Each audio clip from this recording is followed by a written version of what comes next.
The galaxy believed humans were slow, divided, and harmless. That belief lasted exactly until the moment the stars went silent, and Earth spoke with one voice. For over 1,000 cycles, the Ziran hegemony controlled the central trade routes of known space. Their fleets were massive, their history ancient, and their confidence absolute. Smaller species learned early that survival meant obedience. Humanity learned something different: patience. The Hall of Concord floated in orbit above the neutral world of Lysera, a structure so vast that entire cities could fit inside its chambers. Representatives from hundreds of species gathered there to negotiate, threaten, or submit.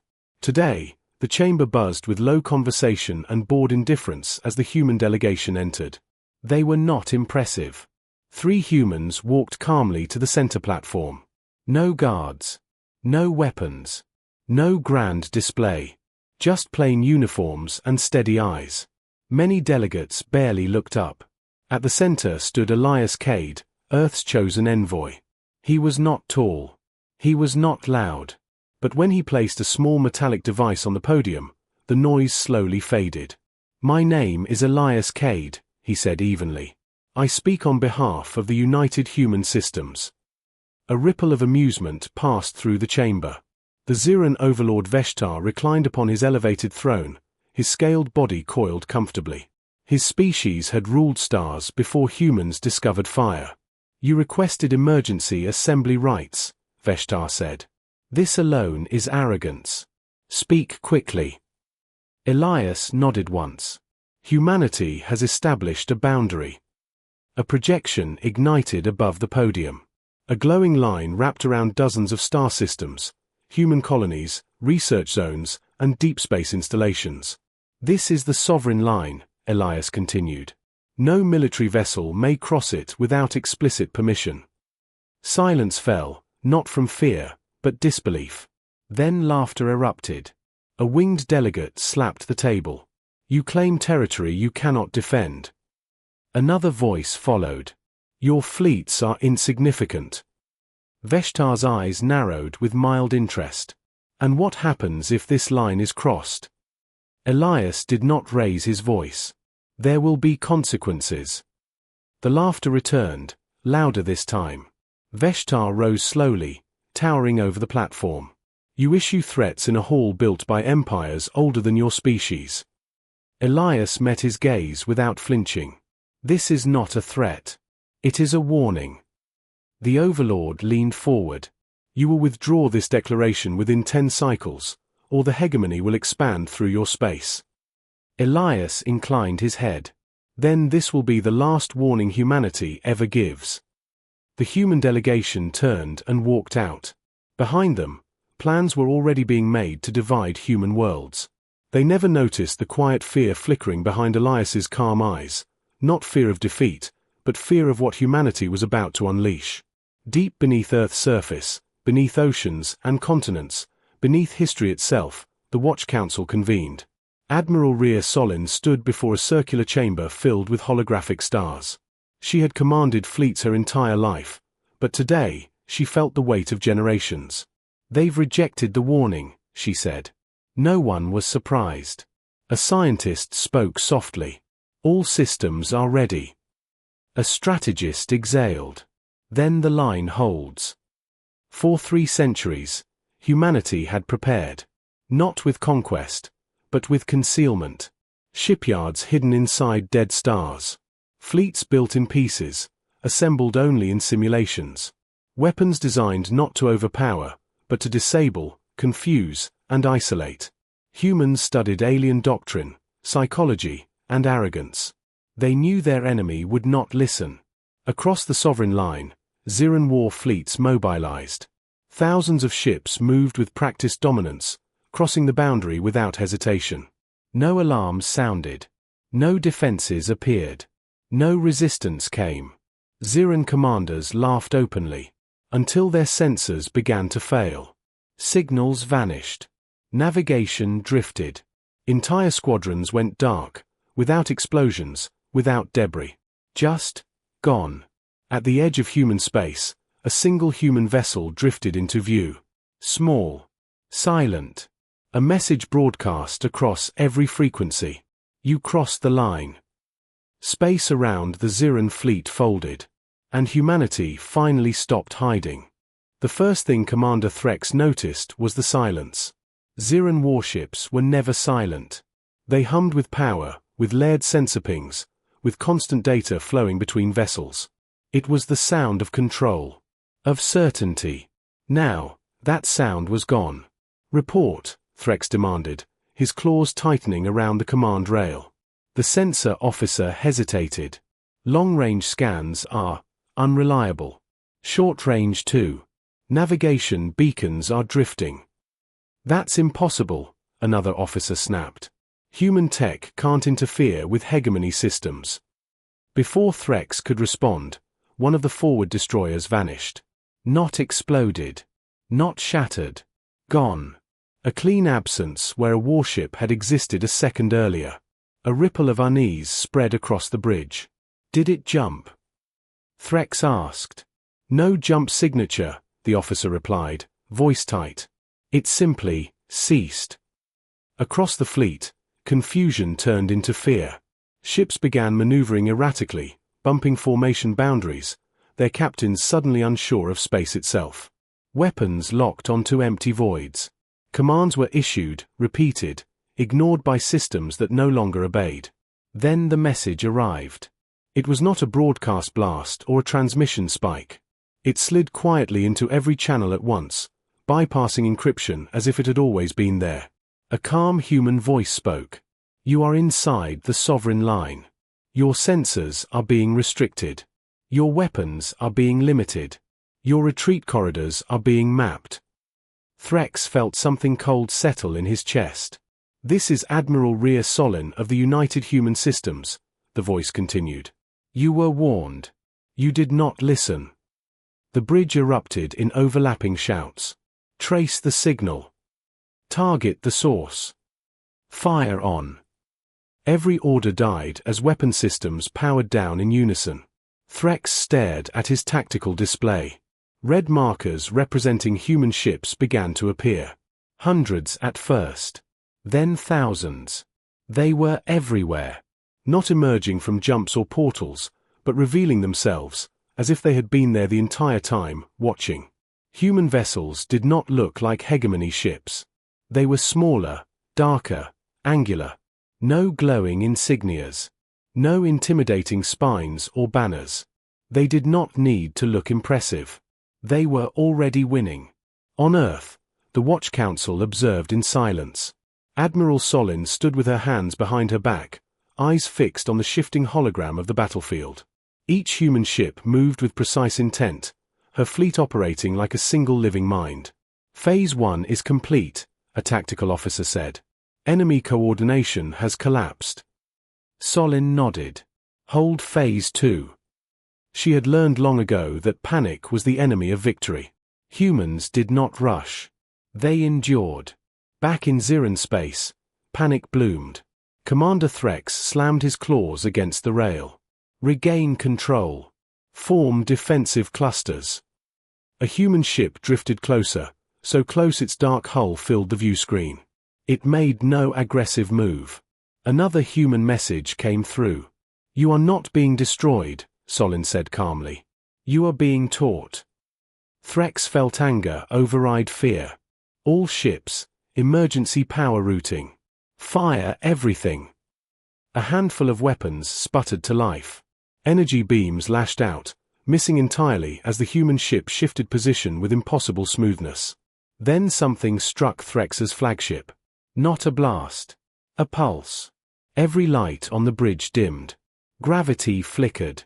Systems reset into unfamiliar configurations. The humans were rewriting them.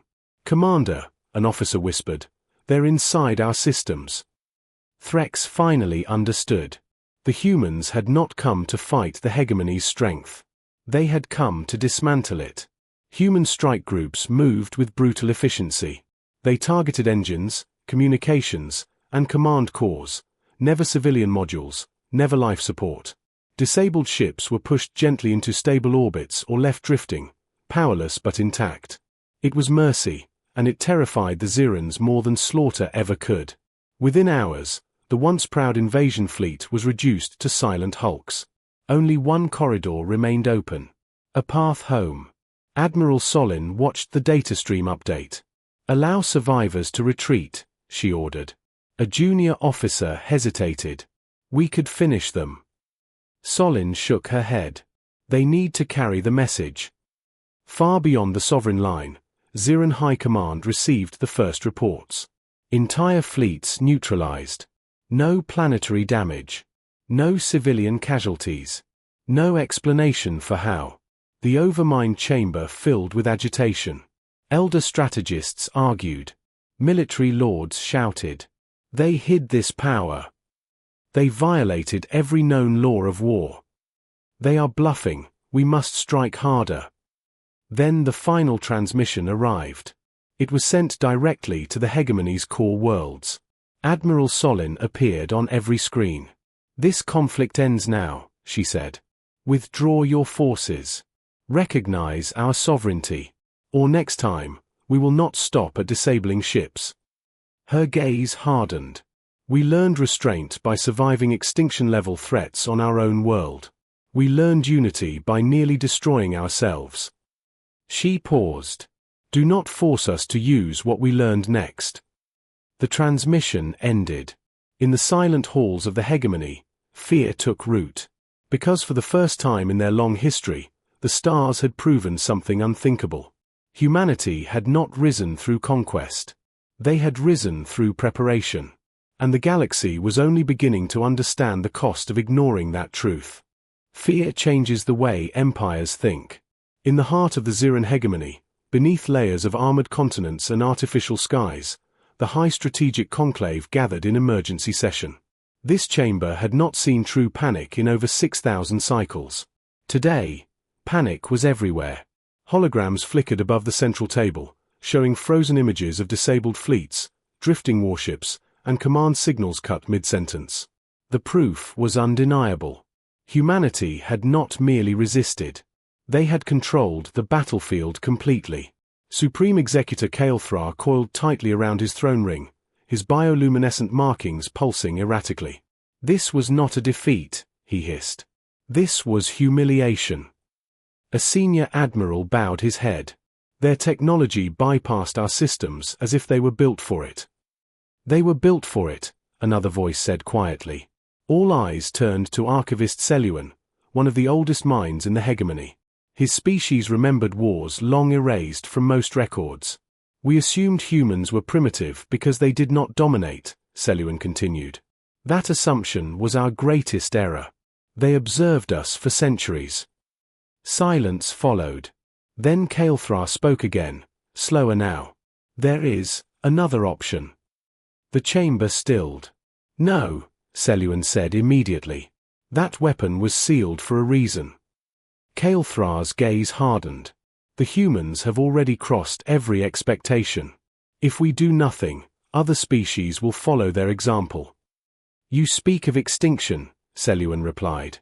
Kael'thra straightened. "I speak of survival." Far away, inside a deep space observatory built into the shadow of a neutron star, humanity listened. Dr. Hannah Virek stood before a wall of data streams, her fingers trembling slightly as she analyzed gravitational fluctuations far beyond normal variance. "This isn't fleet movement," she said quietly. Admiral Solin stepped closer. "Then what is it?" Hannah swallowed. "A stellar destabilization pattern. Artificial." The room went silent. "That's not possible," a commander said. "Only theoretical models." "That require energy outputs rivaling a star," Hannah finished. "Yes. And they're activating one."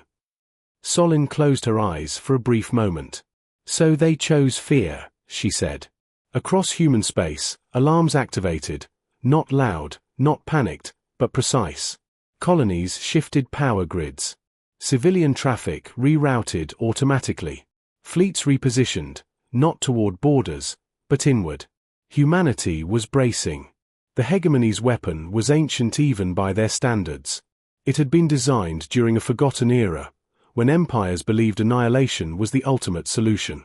It was called the Star Breaker, a device capable of forcing a star into catastrophic instability, not instantly, but inevitably. A slow death sentence for entire systems. Its target was clear. A human core system. Densely populated. Symbolic. They meant to make an example. At the edge of the threatened system, a single human ship waited. It was not large. It carried no visible weapons. Its hull bore a simple name etched into dark alloy. UHS Resolve. Captain Jonah Marek stood on the bridge, watching the distant star burn steadily on the main display. "How much time?" he asked. 30 hours until destabilization reaches critical cascade, the navigator replied. Jonah nodded. "Then we have time." The crew did not question him. Humanity had learned something crucial over its history. When facing impossible odds, panic wasted time. Preparation did not. As the Star Breaker activated, space itself began to bend. Gravity waves rippled outward, subtle but deadly. The star's internal balance started to shift. Ziran commanders watched from afar, expecting human chaos. It never came. Instead, hundreds of human ships appeared, not in attack formation, but in careful, calculated alignment around the star. They positioned themselves at mathematically precise points, forming a vast three-dimensional lattice. Dr. Hannah Virek's voice echoed through command channels. "Begin resonance counter-sequence." Energy flowed, not as brute force, but as controlled pulses tuned to the star's own frequencies. Humanity was not fighting the star. They were speaking its language. Jonah Marek felt the ship hum beneath his feet as resolve became part of something far larger than itself. Every human vessel contributed a fraction of energy, a fraction of correction. Together, they balanced the impossible. Inside the hegemony, sensors began reporting anomalies. "The star isn't destabilizing," an officer said. "That's impossible," Kael'thra snapped. "The Star Breaker cannot be countered." Seleuan stared at the data in growing horror. "They're not countering it," he whispered. "They're harmonizing with it." The humans had done the unthinkable. They had studied stellar death long enough to learn how to stop it. Slowly, painfully, the star stabilized. The weapon failed. Across human space, a quiet breath was released. Admiral Solin watched confirmation scroll across her display. "They tried to kill a system," she said softly. "They crossed another line." She straightened. "Activate Phase 3. This time, humanity did not hide. Human fleets moved, not to conquer worlds, but to surround hegemony military infrastructure. Shipyards. Weapon labs. Command relays. Every strike was precise. Every target chosen carefully. Every civilian zone untouched. The message was unmistakable. You do not get to threaten our existence and walk away. On the hegemony capital world, Kael'thra finally understood. The humans were not reckless. They were not cruel. They were not weak. They were disciplined. And discipline, when paired with creativity, was far more terrifying than rage. As human ships held their positions, a final transmission arrived. Admiral Solin appeared once more. "You used a weapon meant to erase us," she said evenly. "We stopped it." Her eyes were steady, unblinking. "This is the end of warnings. News does not travel fast in space. But fear does." Within hours of the Starbreaker's failure, every major power in the galaxy felt the shift. Trade routes slowed. Military exercises halted. Neutral worlds sealed their borders. Ancient alliances were questioned in whispered councils and private channels. The impossible had happened. The Ziran hegemony had tried to erase a human system, and failed. Worse, they had failed publicly. On the neutral world of Celix, representatives from dozens of civilizations gathered in emergency session. No one laughed now. No one dismissed humanity as irrelevant. Holographic projections showed human fleets holding position around Ziran military assets, not attacking, not retreating. Waiting. "They could destroy half the hegemony within a cycle," said Ambassador Thalin of the Oryx Combine. "Why haven't they?" A crystalline delegate replied softly, "Because they are not trying to rule us." That idea unsettled the chamber more than threats ever could. On Earth, Admiral Rhea Solin stood before the World Council. Billions watched the broadcast, not just humans, but aliens as well. This time, there were no warnings in her voice. Only clarity. "We did not seek this conflict," she said. "We prepared for it because history taught us a lesson. Peace without strength is temporary."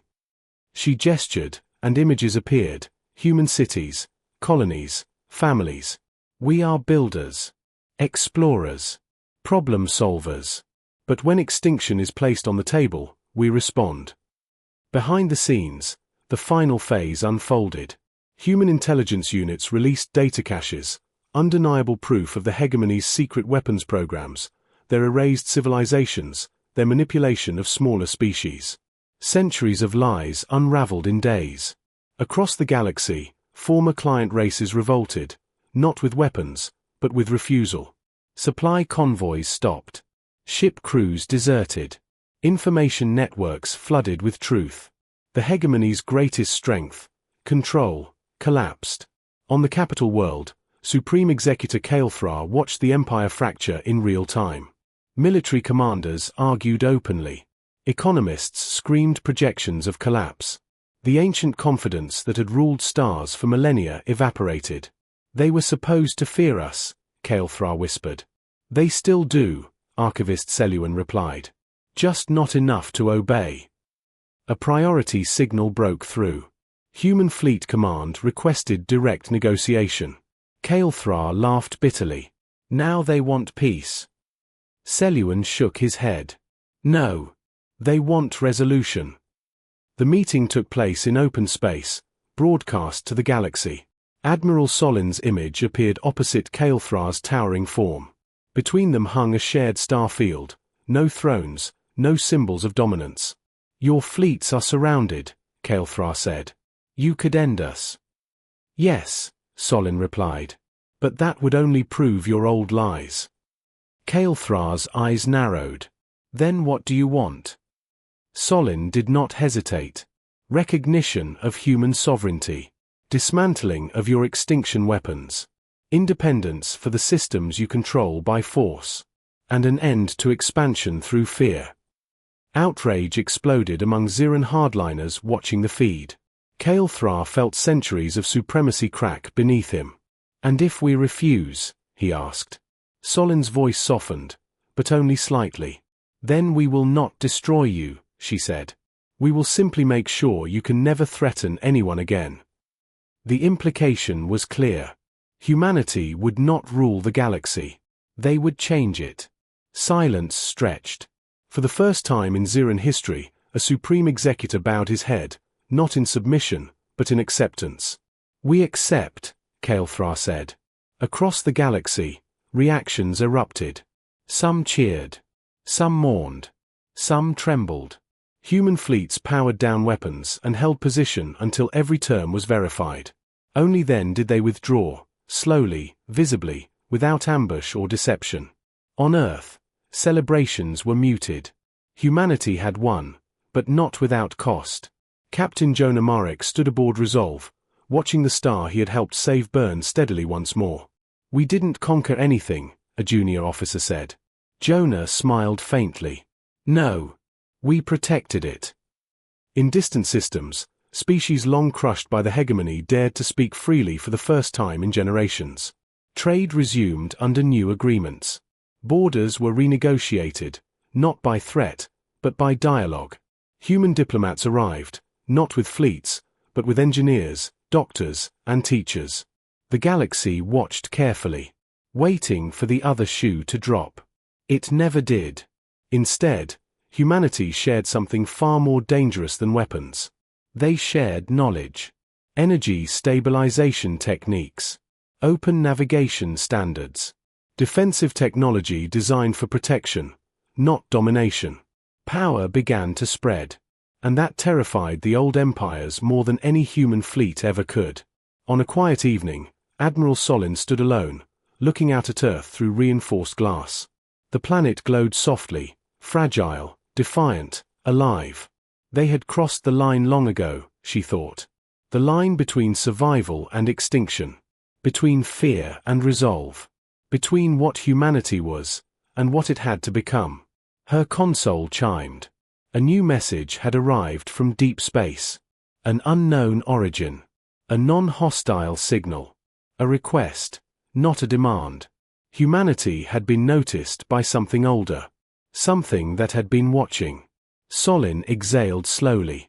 "So it begins," she murmured. The signal did not carry words. That alone unsettled everyone. Humanity had encountered dozens of alien species by now. All of them used language, symbols, logic. This signal was different. It was patterned, layered, and ancient, woven into the background radiation of space itself, as if it had always been there and had only now chosen to speak. In the deepest listening array humanity possessed, scientists watched the data unfold in silence. Dr. Hannah Virek was the first to understand what they were seeing. "It's not a message meant for us alone," she said slowly. "It's a response." Admiral Rhea Solin stood behind her. A response to what? Hannah looked up, eyes wide with a mix of awe and fear. To the sovereign line. Across the galaxy, the same realization dawned in scattered minds. The line humanity had drawn, meant to protect itself, had done something else as well. It had been noticed. Long before empires rose and fell, before hyperspace lanes and star maps, something else had shaped the galaxy. Not a ruler. Not a conqueror. A watcher. A regulator. The signal resolved into a projection in neutral space. No ship emerged. No form appeared. Instead, space bent inward, forming a vast, shifting silhouette made of light, gravity, and impossible geometry. Every species capable of perception felt it. The presence did not announce itself with threat or authority. It simply spoke. "You have done what others could not." The voice was not sound. It was understanding, placed directly into the mind. You warned before you struck. You defended before you conquered. You stopped when you could have erased. On Earth, billions felt the words without panic. Humanity had learned, painfully, how to stand steady when faced with the unknown. Admiral Solin stepped forward into the transmission field. "We did what we had to," she said. "Nothing more." The presence shifted, like a star breathing. For millions of cycles, power has meant domination. You chose restraint. That choice echoes. Around the galaxy, ancient defenses powered down, structures no one remembered building, weapons no one knew existed. Hidden fail-safes embedded in reality itself began to deactivate. The old balance was ending. "You are not being rewarded," the presence continued. "You are being entrusted." Solin felt the weight of that word settle heavily. "Entrusted with what?" she asked. "With continuity," it replied. "Civilizations that reach your threshold usually destroy themselves, or everyone else. You did neither." Images flooded human and alien minds alike. Galaxies long dead, stars gone cold, empires that burned too bright and consumed everything around them. "You will fail," the presence said plainly. "Someday. All civilizations do. But you have extended the cycle." Then the silhouette began to dissolve. "One warning was enough," it said. "That is, new." The signal faded. The galaxy was quiet. No celebrations followed. No cheering. No fear-driven chaos. Only reflection. In the years that followed, humanity did not crown itself guardian or ruler. They did not build monuments or demand tribute. Instead, they returned to what they had always done best when they survived a catastrophe. They built. Joint councils formed, not under human command, but with human guidance. Defensive technology replaced extinction weapons. Borders became agreements instead of scars. Conflicts still happened. Humanity did not pretend otherwise. But now, when lines were drawn, they meant something. On a small observation platform above Earth, Captain Jonah Marek stood beside his daughter, watching ships depart for distant stars. "Did we win?" she asked. Jonah considered the question carefully. "We didn't lose ourselves," he said. "That matters more." Far away, in the deep dark between galaxies, systems stirred. New eyes opened. New minds began to wonder about the species that had stood before annihilation and chosen restraint. Humanity did not know what would come next, and for the first time in its long, violent history, that uncertainty did not feel like fear. It felt like possibility. The line still existed, not as a threat, but as a promise.